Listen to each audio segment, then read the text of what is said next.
हर माँ अपने बच्चे को सुरक्षित रखना चाहती है, परंतु देश की आज़ादी के लिए नन्हे से बच्चे को गोद में लेकर जाने वाली माँ निसंदेह ही एक साहसी महिला रही होगी।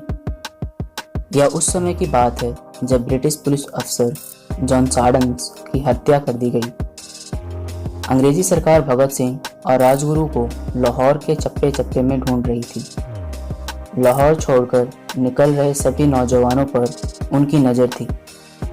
2 दिन तक छुपे रहने के बाद राजगुरु ने एक योजना बनाई जिसके लिए एक और इंसान तक पहुंचना जरूरी था, और वे थी दुर्गा भाभी। दुर्गा भाभी Hindustan socialist Republican army HSRA के सदस्य क्रांतिकारी भगवती चरण वोहरा की पत्नी थी।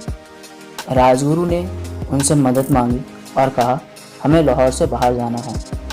दुर्गा भाभी अपने बच्चे के जन्म के बाद से क्रांतिकारी गतिविधियों से थोड़ी दूर थी, लेकिन जब उन्हें पता चला कि भगत सिंह और राजगुरु को उनकी ज़रूरत है तो फौरन तैयार हो गई।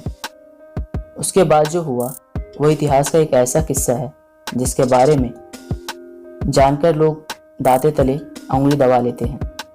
यह किस्सा जब वेश बदलकर भगत सिंह, दुर्गा भाभी और उनके बच्चे के साथ अंग्रेजों की नाक के नीचे से निकल गए।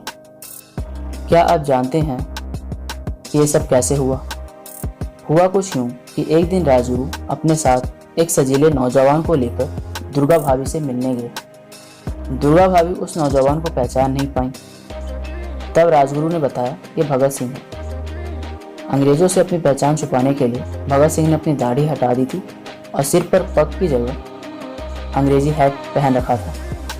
दुर्गा भाभी भौचंक रह गई क्योंकि भगत सिंह को तो बिल्कुल भी पहचान नहीं पा रही थी। उन्होंने अगले दिन यानी 20 तारीख की सुबह लाहौर से कलकत्ता जाने वाली ट्रेन के 3 टिकट लिए। भगत सिंह और दुर्गा भाभी और उनका बच्चा साथ में जा रहे थे और उन्होंने पहले दर्जे में बैठने वाली टिकट ली। उनके नौकर बने राजगुरु के लिए तीसरे दर्जे का टिकट लिया गया। स्टेशन पर पहुंचते हुए सबके दिलों में धुकधुकी लगी हुई थी कि कहीं कोई पहचान ना ले या कुछ हो ना जाए, लेकिन अंग्रेज तो एक पगधारी सिख को ढूंढ रहे थे।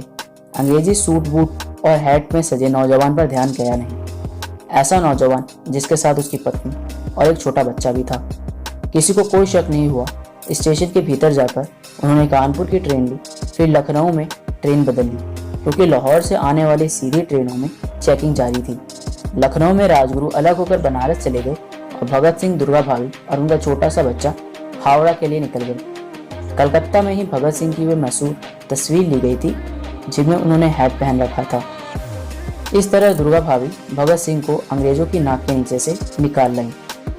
उन्होंने देश के वीर जवानों की सहायता के लिए अपने घर से निकलकर हिम्मत से परिस्थितियों का सामना किया। वे अपने बेटे के जन्म के बाद से इन सब क्रांतिकारी गतिविधियों से दूर थीं, परंतु समय की मांग को देखते हुए वे भी इस आग में कूदने को तैयार थीं। वे अपनी बातों पर अड़कर खड़ी रहीं और अपने मन में डर को दबाए एक मजबूत खंभे की तरह डट गई और जो मन में सोच लिया उसके लिए आगे की ओर कदम बढ़ाए। उन्होंने परिस्थितियों में डटकर खड़े रहने का फैसला किया।